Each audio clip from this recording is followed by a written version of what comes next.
એ આ ખુરશી ખેંચી આ પડી નીચે. હા બરોબર.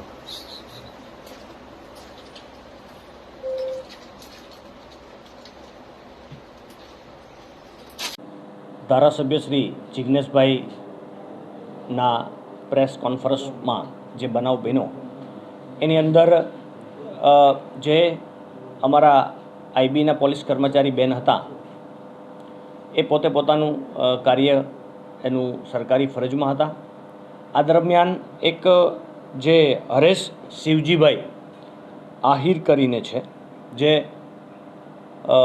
પોતે એને ઓળખે છે કે આપ આઈબીમાં નોકરી કરે છે, એક સ્ત્રી છે અને પોતે SC ST જ્ઞાતિમાંથી પણ આવે છે. આટલું જાણવા છતાં પણ એમણે એ બેન જ્યારે ઊભા થઈ અને એનું કાર્ય કરતા હતા ત્યારે પાછળથી ખુરશી બધાની વચ્ચે ખેંચી લીધી અને એ જ્યારે બહુ ખૂબ ગંભીર રીતે નીચે પડ્યા ત્યારે ખૂબ જ અટ્ટહાસ્ય કરી અને બોલેલા કે તમે આ ખુરશીમાં બેસવાને લાયક નથી.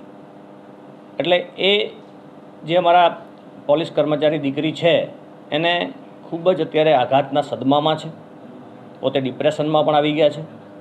અમે ખુદ એની અત્યારે હોસ્પિટલમાં મુલાકાત લીધી છે અને સાંત્વના આપી છે કે આ ઘટના જે બની છે એની સંપૂર્ણ તપાસ થશે.